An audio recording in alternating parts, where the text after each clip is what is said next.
Everyone saw the red notice taped to my door that morning, but no one dared ask why. Maybe they thought I was guilty. Maybe they thought I had actually done something wrong.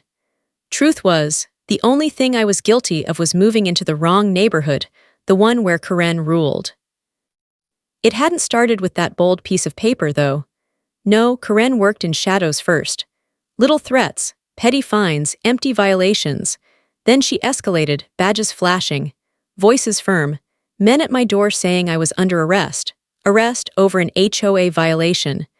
That was the day I realized she had no idea who she was dealing with. Because what Karen didn't know, what her little fake police didn't know, was that I was a US Marshal. And she had just tried to drag the wrong man into her twisted game. But let me back up. You need to understand how this all began. Karen was the kind of person who didn't just like rules. She breathed them, worshipped them, created them where none existed. Her power wasn't kindness. It wasn't leadership. It was control. And when there weren't enough rules to enforce, she invented new ones. The first time she appeared in my life, it was through a letter. A crisp envelope, HOA logo embossed in pretentious gold lettering.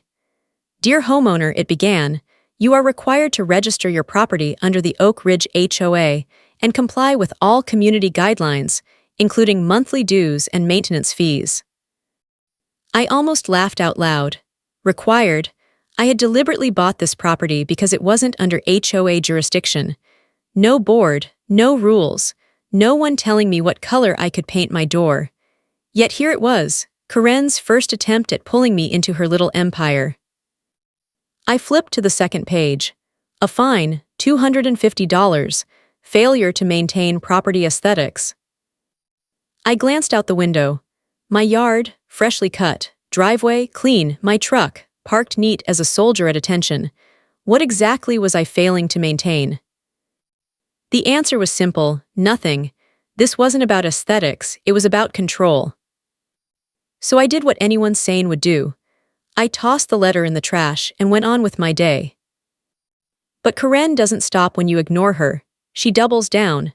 By the end of that week, my mailbox was stuffed with violations. $100 for unauthorized exterior modifications. Nothing had changed. $150 for excessive noise disturbances. I barely spent time at home. $200 more for failure to submit a landscaping plan. Landscaping plan? I didn't even know that was a thing. I ignored every single one. And that's when she changed tactics. One morning, I stepped outside and froze. Karen was standing in my driveway, clipboard in hand, staring at my house like a hawk circling prey. She didn't even look away when I caught her. In fact, she smiled, slow and deliberate, like a predator pretending to play nice with its food. "Oh good," she said, glancing down at her gold wristwatch as if I'd kept her waiting. "I was hopping to catch you." I leaned against my truck, arms crossed.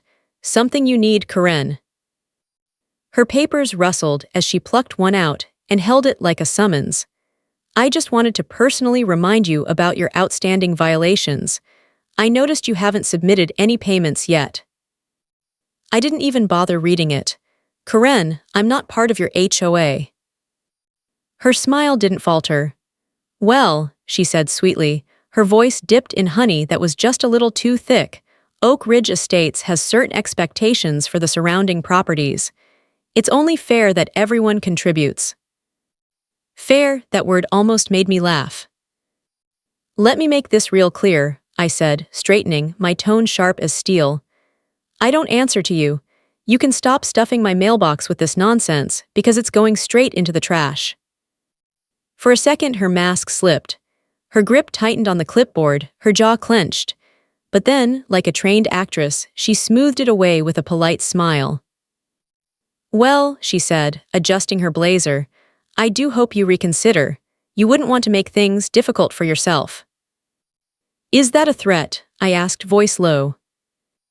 She gave a light laugh, airy and fake. "Not at all.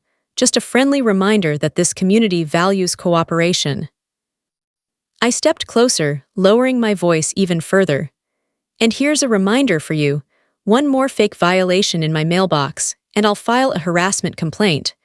Play queen of the HOA all you want, but you don't have authority over me." Her smile twitched. Without another word, she turned on her heel, heels clicking against the pavement as she walked away.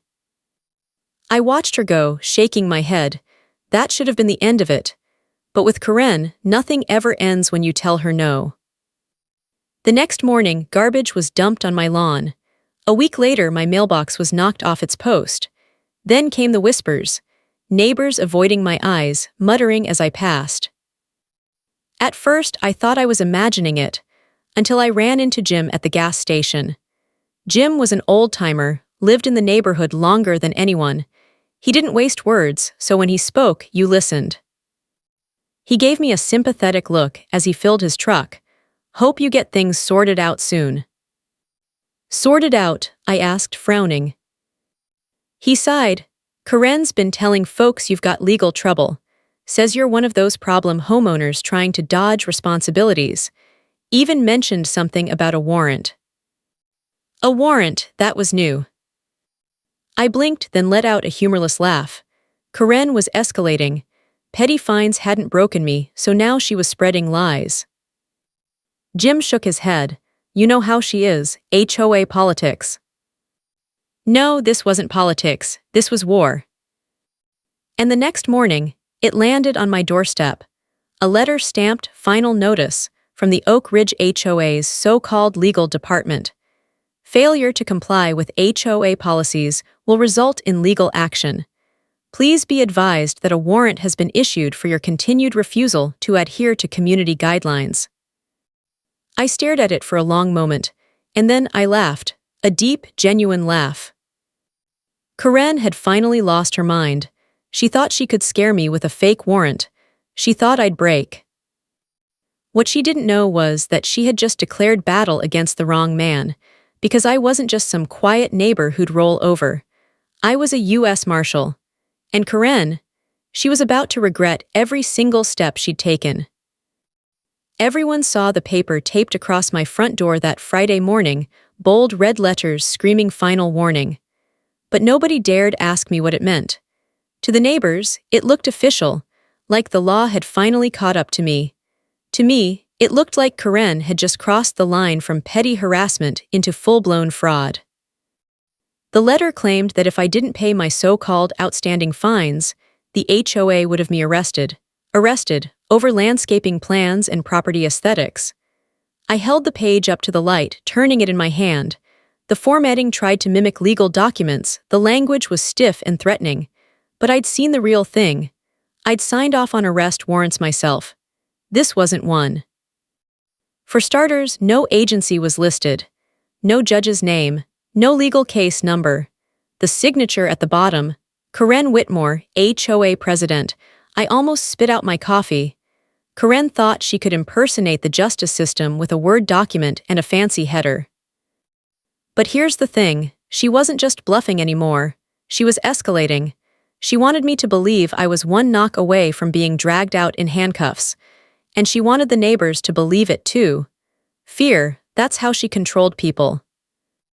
I could have shut her down right then, called in a harassment complaint, sent her a cease and desist with the weight of federal law behind it, but no, I wanted to see just how far she was willing to go. People like Karen always overplay their hand. All I had to do was let her. The next few days proved me right. Every morning when I left for work, another notice was waiting on my door. By the time I came home, 2 more were plastered across the windows. Karen wanted me to feel surrounded. She wanted me humiliated in front of my neighbors. What she didn't realize was every piece of paper she posted was just more evidence, proof of her fraud piling up higher and higher. And then came Friday. I stepped outside and stopped dead. 2 men stood in my driveway. They wore matching uniforms, cheaply pressed khaki shirts with shiny patches stitched to the shoulders, clipboards in hand, plastic badges clipped to their belts, the kind you could buy online for $20. They stared at me, I stared at them. Finally, the taller one cleared his throat. "Are you the homeowner?" I crossed my arms. "Who's asking?" The taller one puffed out his chest. "We're with the Homeowners Association Enforcement Division. We're here to discuss your outstanding violations. I almost laughed. The Homeowners Association Enforcement Division. Karen had actually gone and hired fake cops. The shorter man stepped forward, voice deeper, trying to sound intimidating. We have an active warrant for your arrest. I raised an eyebrow. You don't say. The tall one nodded seriously. Per HOA code violations, you've repeatedly failed to comply with community regulations. We're here to bring you in. I let the silence stretch, studying them. They shifted on their feet, clearly uncomfortable. Finally, I smiled. All right, let's see it. The shorter guy blinked. See what? The warrant, I said calmly. The real one, court-issued, with a judge's signature, show me. They froze. The tall guy licked his lips. Well, the HOA board issued it. Oh, the HOA board, I repeated slowly, tilting my head. Tell me, since when does a neighborhood committee have the legal authority to arrest citizens? Neither answered. I could practically hear their gears grinding, searching for a way out of the hole they'd dug themselves into.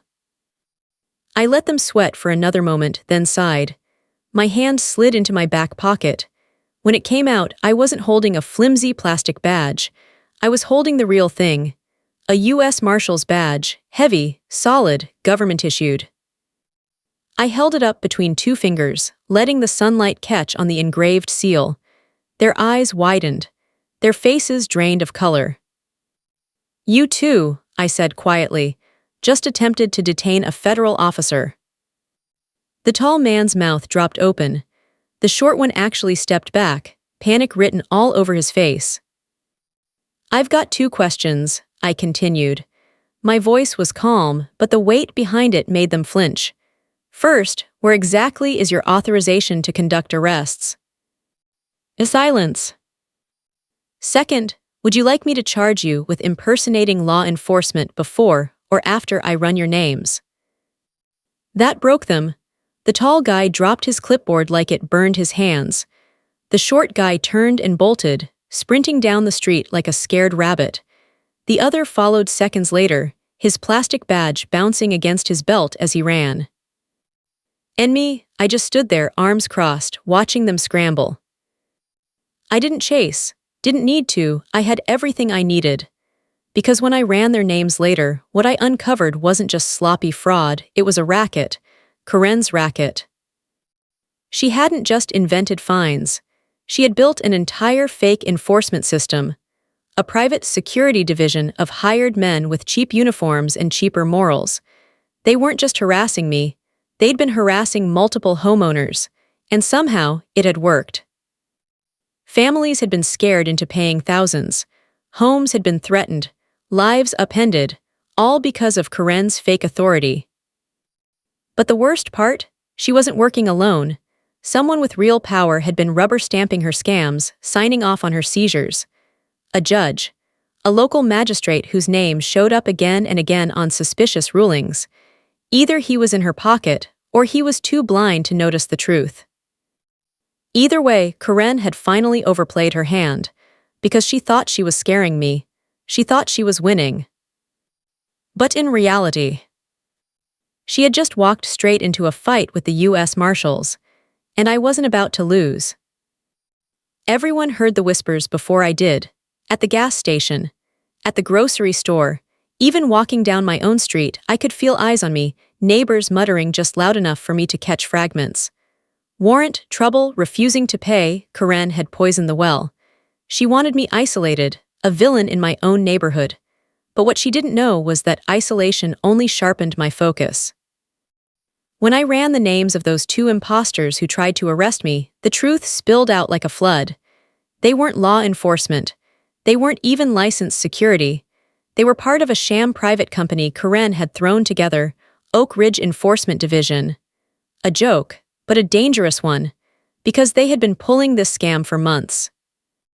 I dug deeper, public complaints, city records, HOA filings.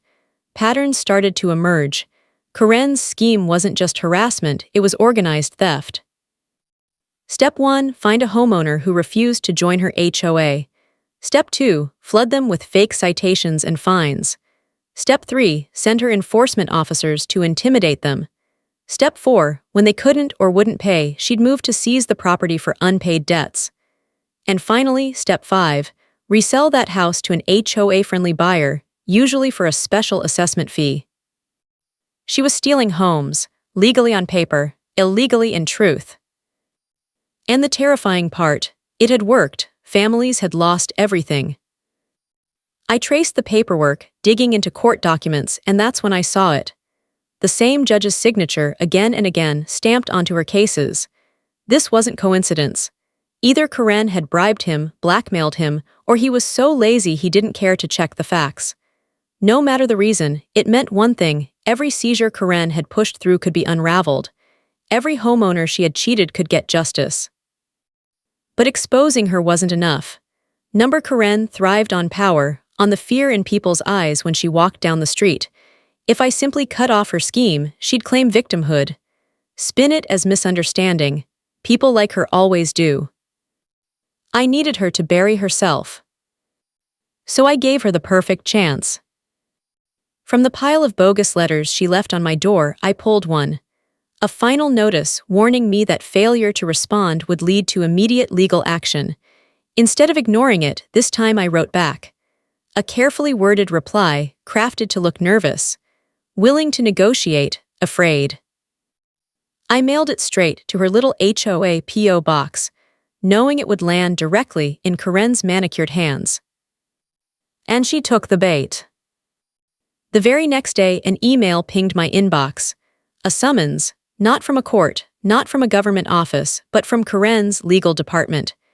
It called me to an official HOA arbitration hearing. No courthouse listed, no legal venue. Just a date, a time, and a warning. Failure to appear would result in further consequences. I almost laughed. A fake trial, a staged hearing. She was about to put on a show designed to terrify homeowners into submission, and she thought I'd fall for it.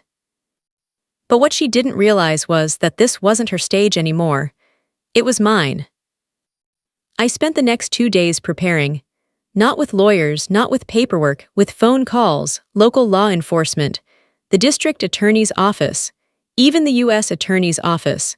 Because Karen's scam wasn't just civil fraud, it was federal. Mail fraud, wire fraud, extortion, impersonation of law enforcement. A perfect storm of crimes.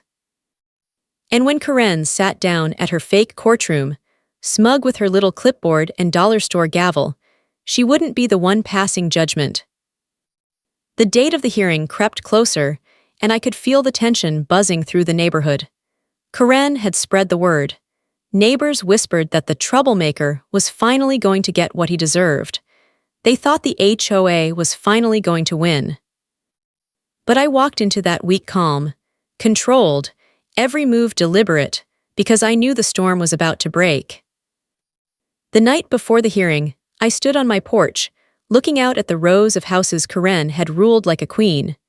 Somewhere, I knew she was smiling to herself, imagining the look on my face when her fake cops marched me out of that hall. I smiled too. Because tomorrow, the look on her face would be the one no one in Oak Ridge would ever forget. Everyone remembers the day of the so-called hearing. The air itself felt staged, like the entire neighborhood was holding its breath. I pulled into the parking lot of the community center 20 minutes early, the same bland beige building that usually hosted kids, birthday parties, and yoga classes. But today, Karen had transformed it into her kingdom's courtroom. Inside, the atmosphere was surreal. A long, folding table stretched across the front of the room. Karen sat dead center, a clipboard in front of her, and God help me, a cheap wooden gavel resting at her right hand. She tapped it against the table with a smug little rhythm, as though the sound alone made her judge and jury. Behind her, 3 HOA board members sat stiff in folding chairs, dressed like they were trying to cosplay as officials. Across from them, 2 homeowners I recognized, people Karen had targeted before. They looked pale, nervous, beaten down. And at the head of the table, Karen herself wore that smile she had perfected, equal parts sweet and venom. The moment she saw me, she leaned back in her chair, satisfaction pouring off her in waves. "Glad you could make it," she purred, gesturing to an empty chair. I took my time, walked slowly, sat down with deliberate calm. Then I folded my hands on the table, smiled back and said, "Of course, wouldn't miss it." Her eyes gleamed. She thought she had me. Karen launched right into her performance. Reading from her papers, her voice rose with false authority as she rattled off an endless list of fabricated violations. Failure to comply, breach of community standards, outstanding debts totaling over $7,000. The words meant nothing, but she wielded them like a sword. I didn't listen to the details. I listened to her cadence. The way her breath quickened when she listed the fines. The way her hand shook ever so slightly when she reached for her glass of water. She wasn't confident, she was desperate, and every desperate word was digging her deeper. But what caught my attention most was the clock. Karen kept glancing at it. Every few minutes her eyes darted back to that cheap plastic wall clock above the door. She was waiting for something, or someone. I let her ramble, let her rehearse her script, until her voice became a steady drone. Then I cut her off mid-sentence. "Karen," I said, loud enough for the whole room. Her mouth snapped shut. I tilted my head, smiling faintly. "Let me guess. The HOA police are on their way to escort me out, aren't they?" The silence was deafening. One of the board members shifted in his seat, suddenly fascinated by his own shoes. Karen's eyes flickered, just for a split second, toward the door. "Bingo!" I leaned back in my chair, checking my watch. "Well, before they get here," I said casually, "why don't we call in some real legal professionals?" And right on cue, the doors burst open. Uniformed officers stormed inside, weapons holstered but hands firm, eyes sweeping the room. Behind them, the assistant U.S. attorney strode in like a storm in heels, a folder of documents tucked beneath her arm. Her voice carried through the room, sharp and final. "Karen Whitmore," she announced, stepping forward. "You are under arrest for fraud, extortion, impersonation of law enforcement, and conspiracy to commit wire fraud." The gavel slid from Karen's hand, hitting the table with a dull clatter. Her face went pale, then red, then white again. "What? No, you don't understand," she shrieked, pushing back from the table. "This is a mistake." The attorney's eyes were cold. "Oh, we understand perfectly." Karen's gaze darted to the board members. "Do something," she cried. But they sat frozen, hands raised, distancing themselves from her like rats abandoning a sinking ship. Because in that moment, Karen's power evaporated. She wasn't the Queen of Oak Ridge anymore. She was just another criminal, caught red-handed. I crossed my arms, leaning back in my chair as the officers cuffed her hands behind her back. "Not a great look, Karen," I said softly. "Fake hearings, fake cops, fake power, and now the real law is here."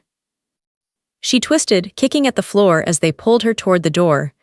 "You're making a mistake," she screamed, her voice echoing off the cheap drywall. "This is all a misunderstanding." The attorney shook her head. "We'll let the judge decide that." And then, in front of the very neighbors she had spent years terrorizing, Karen was dragged out of her own fake courtroom, shrieking like a child. Flashing police lights spilled across the walls outside, painting the room red and blue as the door slammed shut behind her. For a long moment, the silence was heavy. No one moved. No one spoke. Then, slowly, whispers began to ripple through the room. The two homeowners at the table looked stunned. Their faces shifted from fear to something else, something I hadn't seen in this neighborhood in a long time. Relief. Because the tyrant of Oak Ridge had finally fallen. And this was only the beginning. Everyone in Oak Ridge thought it was over the moment Karen was dragged out of that room in handcuffs. But in truth, that was just the spark. The real fire started after. News travels fast in a neighborhood, especially when it's about the self-appointed queen who just got paraded past flashing police lights, screaming about misunderstandings. By the next morning, The whispers that had once painted me as the villain turned in a new direction. Now, people were whispering about her. And then the stories began to pour out. The Johnsons down on Maple confessed that Karen had hit them with a $5,000 special assessment for repainting their shutters without community approval. They had paid it in fear of losing their home. A widowed woman at the end of the block revealed Karen had threatened foreclosure over unpaid dues on a property that had never even been listed under HOA jurisdiction. Another couple admitted Karen's fake police had shown up at their door, waving forged warrants until they broke down and handed over thousands in so-called fines. Everywhere I went, people who once avoided my eyes now stopped me, their voices hushed, as if afraid Karen could still hear. But she wasn't listening anymore. She was sitting in a holding cell while investigators picked through her empire. Within a week, the entire HOA board was under investigation. Bank accounts were frozen, records seized. Every shady fine Karen had issued was scrutinized, and with each page of paperwork the investigators uncovered, the fraud grew bigger, uglier, more undeniable. It wasn't just about money anymore. This was extortion, fraud, conspiracy, mail fraud, wire fraud, impersonation of law enforcement. Charges stacked higher than the pile of fake violations she had stuffed into my mailbox. But the real blow, the one Karen never saw coming, was the reaction of the very people she had lorded over. At first they were stunned, then furious, because suddenly all the things they thought were just bad management, those endless mysterious fines, those bogus property assessments, those whispers of neighbors forced to sell, weren't just inconveniences. They were crimes. One by one, families came forward with their stories. Each account painted the same picture. Karen had built her throne on fear, and now, with her mask ripped away, they were done being silent. The fallout was glorious. The board dissolved. The HOA itself was dismantled. No more letters in gold-embossed envelopes. No more clipboards and staged inspections. No more fake cops knocking on doors. Karen tried everything to fight back. From her cell, she filed complaints claiming she was the victim. She blamed the board. She blamed the hired enforcers. She even claimed I had entrapped her, that the whole thing was a conspiracy against her. But the evidence was ironclad. Every fake warrant she printed, every enforcement notice she taped to my door, every dollar she extorted. Her empire crumbled. And when the news cameras showed up, because yes, this made the local stations, Karen wasn't the composed, polished queen she had tried to be. She was a frantic woman in an orange jumpsuit, hiding her face as reporters shouted questions about fraud and federal charges. The same neighbors she had once commanded like pawns now watched her downfall on their televisions. Some were shocked, some smiled, and some cried, not for her, but for the years of peace and money she had stolen from them. Meanwhile, I finally felt what I hadn't felt in months: quiet. Walking through my yard without a notice taped to my door, checking my mailbox without seeing another fabricated fine, driving down my street without whispers chasing me. The silence was sweeter than victory. But sometimes, late at night, as I sat on my porch and listened to the crickets, I couldn't help but reflect on the lesson carved into this whole ordeal. Karen built her power on intimidation, on paper threats, on convincing good people that she was untouchable, and it worked until someone stood up and said no. Fear, I realized, is the oldest weapon in the world, but it only works when people believe in it. The moment you refuse to bow to it, the weapon breaks. And Karen's broke spectacularly. Because she thought she could control everyone, she thought she could bury me in fake fines and forged warrants. But she forgot the one truth tyrants always forget: real power doesn't come from fear. Real power comes from justice. And justice had finally come for her. Everyone expected Karen to talk her way out of it. She always had before. When neighbors complained, she buried them in paperwork. When board members questioned her, she manipulated them with charm and threats in the same breath. When she wanted something, she bent the rules or made new ones. But this time, she wasn't sitting at the head of a folding table with a dollar store gavel. This time, she was sitting at a real defendant's table, hands cuffed, dressed in jailhouse beige instead of her tailored blazer. And there was no mask left to hide behind. The courtroom buzzed with tension the morning of her trial. Rows of neighbors filled the benches, faces tight with anticipation, anger, relief.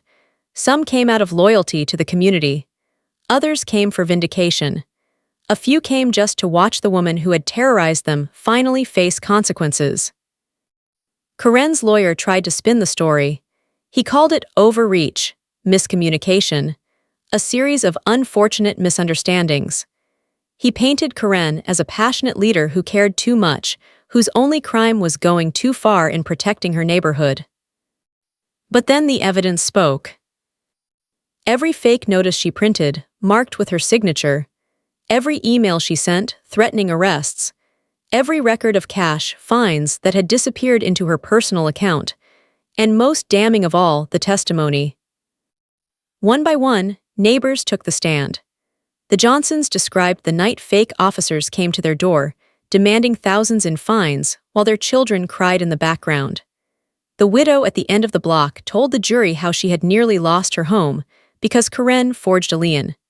A young couple described how they had handed over their savings in fear of being evicted, only to learn later that the debts never existed. Their voices trembled. Some broke down in tears, but each story was a nail in Karen's coffin. When it was my turn to testify, the room went still. I stood, badge clipped to my belt, and told the jury exactly what had happened. How Karen's fake cops had tried to arrest me, how they had waved a bogus warrant in my face, how she had nearly fooled an entire neighborhood into believing her authority was real. I didn't need to embellish. The truth was enough. Karen's mask cracked then. For the first time, she wasn't smug or smiling. She was furious. Her eyes darted around the room like a cornered animal, looking for anyone to defend her. But the board members she once commanded sat silent, refusing to meet her gaze. Her allies had vanished. The prosecution closed with a simple truth. Karen had weaponized fear. She had impersonated law enforcement. She had stolen from her neighbors, driven families out of their homes, and built her power on lies. And now the lies were gone. The jury didn't take long. Guilty on every count. Fraud, wire fraud, mail fraud, extortion, impersonation of law enforcement, conspiracy. When the judge read the verdict, Karen's mouth fell open. She shook her head violently, whispering no, no, no under her breath. But the word of 12 strangers had just undone everything she built. And then came the sentence. Not probation, not community service, not even a fine. Prison. Years behind bars, stripped of her power, her title, her little kingdom. The gavel struck, sharp and final, and the sound echoed through the courtroom. For the first time, Karen was under real authority. I looked at her one last time as the bailiffs led her away. She was screaming again, insisting it was all a mistake, begging the judge to reconsider. But the chains around her wrists silenced every word. And in that moment, I realized something. Dignity doesn't always look like pride. Sometimes it looks like justice served. Sometimes it looks like a tyrant in handcuffs, finally powerless. For the people of Oak Ridge, it was more than justice. It was freedom. Because Karen wasn't coming back. Everyone thought the neighborhood would fall apart without an HOA. That was Karen's favorite threat. Without her rules, Oak Ridge would crumble into chaos. Lawns overgrown, houses in disrepair, neighbors at war. But after she was gone, the opposite happened. The first weeks felt strange. Mailboxes stayed empty, no gold-stamped envelopes, no fines, no final notices. People lingered outside longer, talking in driveways instead of rushing back indoors to avoid Karen's watchful eyes. Kids rode bikes down the street without being scolded about noise violations. For the first time in years, Oak Ridge actually felt like a neighborhood instead of a battlefield. And little by little, people began to open up. The widow at the end of the block planted roses along her fence, smiling as neighbors stopped to admire them. The Johnson kids set up a lemonade stand at the corner, something Karen would have shut down for being unauthorized commerce. A retired veteran across the street painted his shutters bright blue, his wife's favorite color, without worrying about a violation letter the next morning.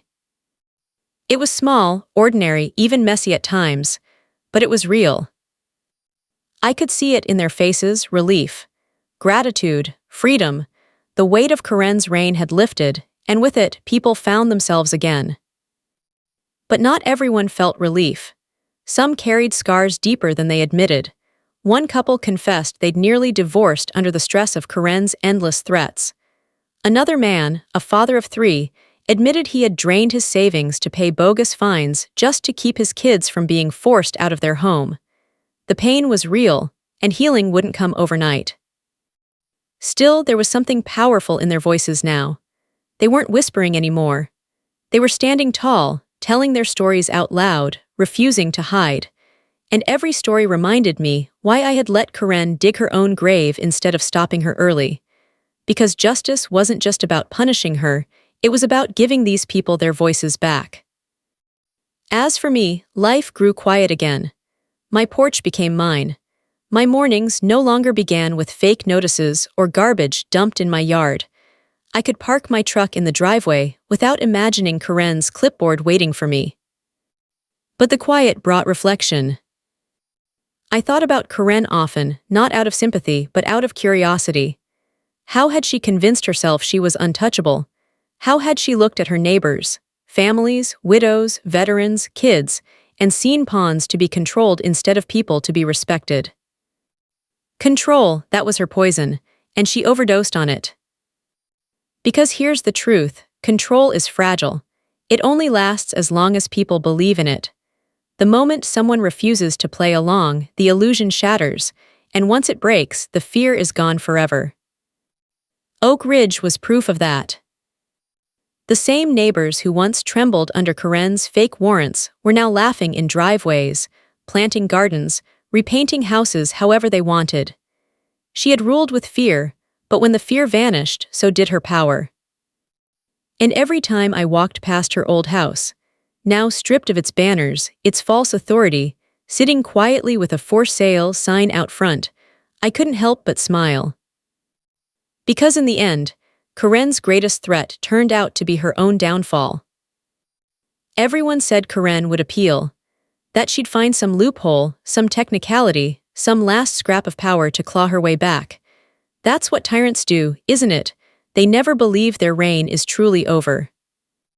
But weeks turned into months, and the only place Karen's name appeared was in court dockets and news articles, headlines that stripped away the illusion she had built for years. HOA president sentenced in federal fraud case. Local judge investigated for misconduct in HOA rulings. Families reclaim homes after HOA scam exposed. Her empire wasn't just dismantled, it was erased. Neighbors who had once lived in fear now stood in front of cameras, telling their stories openly. The Johnsons talked about the night Karen's fake cops came to their door and how their children still woke up crying from nightmares. The widow who nearly lost her house described the day she walked back into her kitchen after Karen's arrest and felt, for the first time in years, safe. A young couple revealed how they had once thought about leaving Oak Ridge forever, but now they wanted to stay and rebuild. Justice hadn't just punished Karen, it had restored people. And yet, sitting on my porch one evening, the cicadas humming in the trees, I realized something deeper. It wasn't just Karen's fraud that had held this neighborhood hostage. It was silence, fear, the belief that nothing could be done. People had seen the signs, the ridiculous fines, the fake inspections, the rumors of property seizures, but they stayed quiet because they believed they were alone. That's how people like Karen win, not with power but with the illusion of it, with silence. And that was the lesson I carried most. Sometimes, the strongest stand you can take isn't loud or dramatic. Sometimes it's as simple as refusing to bend, refusing to believe the lie, refusing to let fear dictate your choices. Because when one person stands, others find the courage to follow. I didn't take Karen down with fists or force. I didn't need to. I let her dig her own grave. And when she finally fell into it, the truth buried her deeper than I ever could. Now Oak Ridge isn't perfect. Lawns still get patchy. Kids still leave bikes scattered across driveways. A neighbor's dog still barks too late into the night, but no one is afraid anymore. And that's what makes it beautiful. Because freedom isn't neat, it isn't tidy, it isn't wrapped in gold-embossed envelopes or dictated by clipboard inspections. Freedom is messy, loud, human, and it's worth protecting every single time. Every time I pass Karen's old house, empty now, the for sale sign leaning slightly in the grass, I feel the same quiet satisfaction. She thought she was untouchable. She thought she was the law. She thought fear would last forever. But the real law came for her, and fear doesn't last. Justice does.